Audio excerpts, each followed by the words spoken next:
Welcome back to my channel. Scott here for another video. Now, are you dissatisfied with your job? Are you kind of like, nah, you've checked out, you're not engaged, not really enjoying it? Why am I doing this job? I don't like this job. Why am I doing it? Another year goes past. What the hell am I doing? If that's you, well, I'm going to go through 4 factors of what affects job satisfaction. And I'm not talking about external things like you work in a shit place, the workplace is toxic, your management is hopeless, it's boring, things like that. Well, no, I'm not talking about that. I'm talking about things that are in your control, things that you can change yourself and take action on. So that's what I'm all about. Now, if you haven't subscribed to the channel before, we talk about mindset, habits, and success. I really help people who are stuck in that 9 to 5 stuck in that 9 to 5 grind, do what they love. So they can wake up every day, pumped, excited, enjoying life on their terms, and getting paid for it. That sounds like you, subscribe below, hit the bell, and don't forget to like the video. That's going to help it in the algorithm. So let's move forward on what the 4 factors are, and I've decided to call these 4 steps CRAP. Right? CRAP. C-R-A-P. And the first one, the C, let's put it right there so you can see it throughout the video. Can you see that? CRAP. Hey, do you see I've got an office? New little space, I've got a light here. Little thing here, a pot plant, got a sign, you can't see it, that says unlock your potential.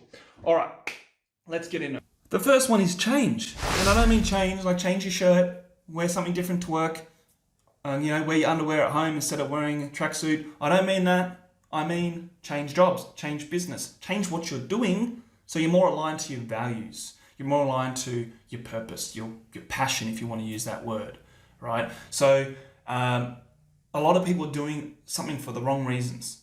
So many people, you hear about it all the time. They go to uni, they go to college and study because their parents want them to become a lawyer, or they want them to become an accountant, or whatever it is.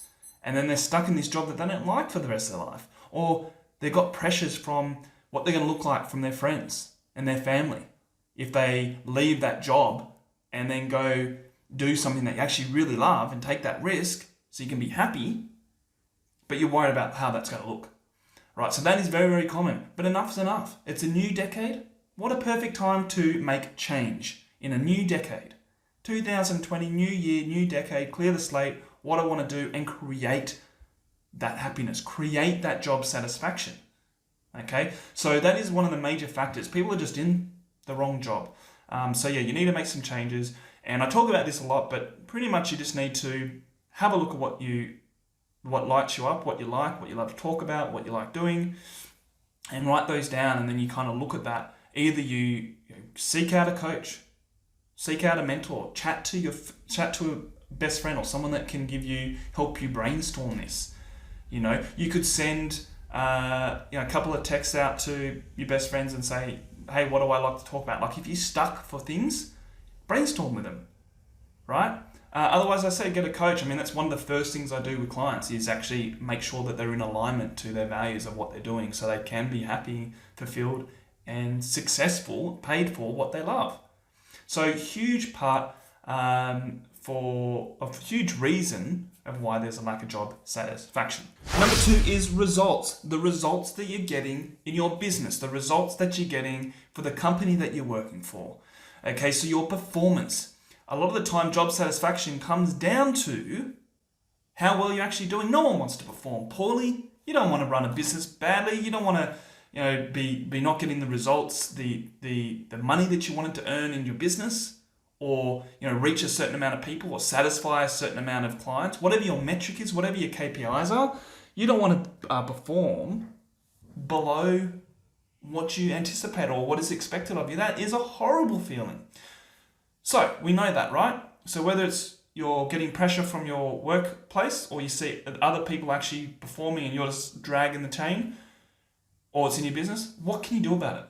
Well, you need to kind of look at your skill set, your application, the attitude. You need to look at maybe your habits that you're doing, and how you can improve those things.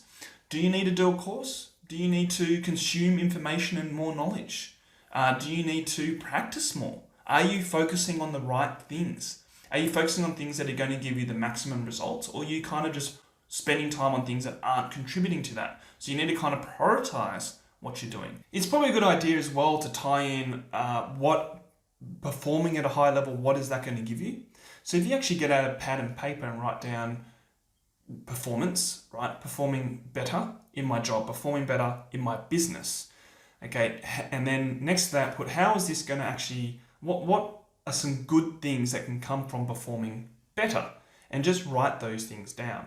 Okay, then you've got sort of a more leverage, I guess, more reasoning as to why performing better is going to be good for you.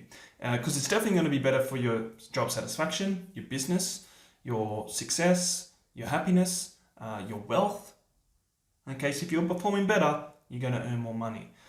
So it's a worthwhile exercise to go through that and do that. Speak to your manager if you're in a place that where you're working and you want to increase your performance so you can increase your satisfaction. Speak to them about how you can skill up. Speak to someone that's already doing it really well. So if you're in a sales environment, for example, then take some time with someone who's at the top of their game.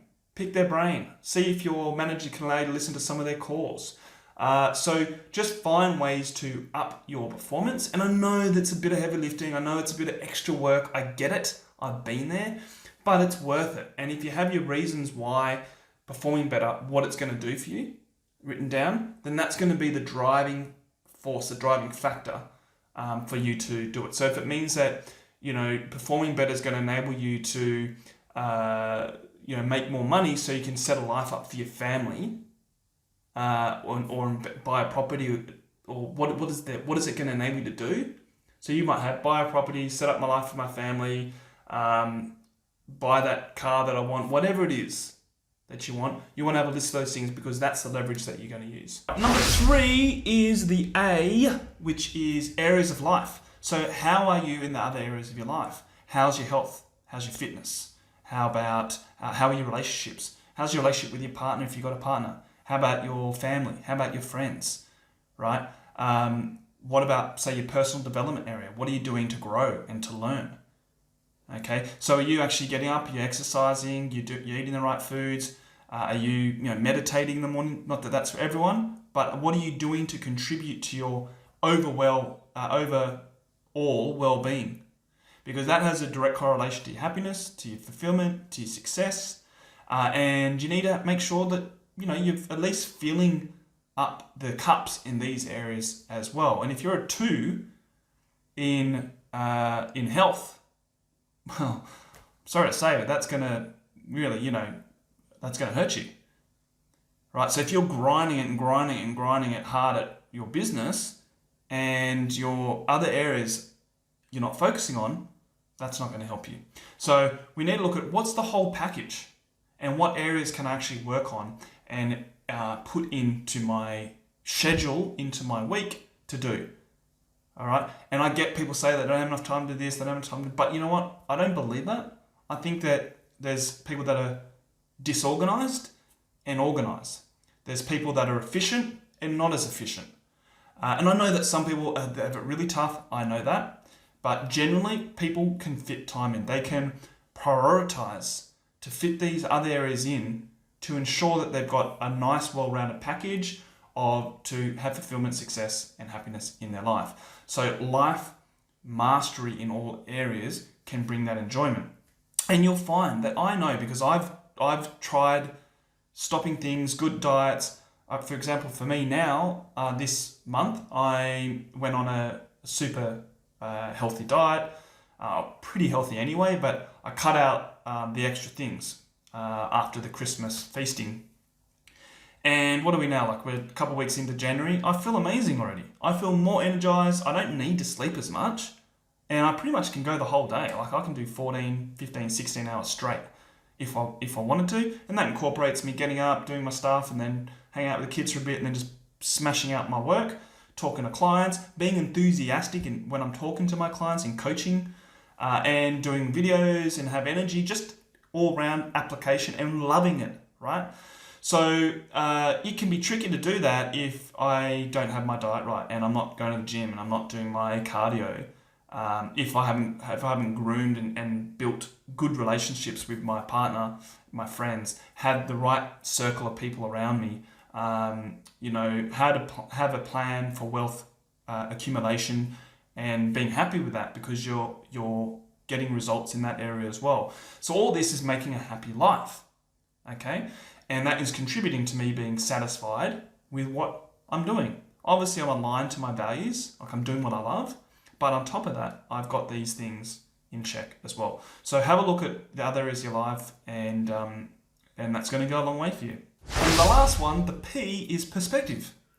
What is your perspective of things? Have you got a good perspective on what is going on at your work, what's going on in your business? So what's your mindset like? What's your attitude? Right? So are you someone that might have entitlement mentality? Check out this video here, wherever it is. I did a whole video on entitlement mentality. Are you actually thinking that you're entitled to things that you're not yet? Like if you've been there for a week and yet you want to go for a management job when you have had no management experience, and then you're getting pissed off with yourself and feeling like there's no satisfaction because you're not getting what you want. Well, you've got to kind of have perspective on how things are happening, right? Have you got clear and realistic targets in place that you can work towards, right? What is your attitude and application to your job? Have you got perfection procrastination? Are you trying to get things done perfect to a T and just end up sabotaging yourself because you're not happy with the work that you're doing because you're always trying to get it perfect, and that stunts your growth rather than just take action, learn, assess, take the feedback, boom, let's grow again. Right? So what is your attitude? What is your perception of things? Are you being unreasonable? Or are you putting false expectations on yourself? You've got to be asking yourself these questions. What is my perception? And is it in sync with reality? So all around, you want to look at crap, right? And see what you can do in your life, in your work, with your mindset. Do you need to change jobs? Do you need to enhance your jobs? Do you need to change things? Go through the crap process. And I still laugh every time. That is the crap process, and see what you can change and evolve. Because as I said, this is 2020, the start of a new decade. Let's roll. What a great way with the mind to think fresh and get it started. So do it. Good luck with it. Hit me up with any questions, comments that you have about this. More than happy to help. I answer everyone or respond to everyone. And don't forget to subscribe if you haven't already. Hit the notification bell. And the next video, while it's coming out, check out these two wherever I put them, videos. And I'll catch you in the next one. Take care.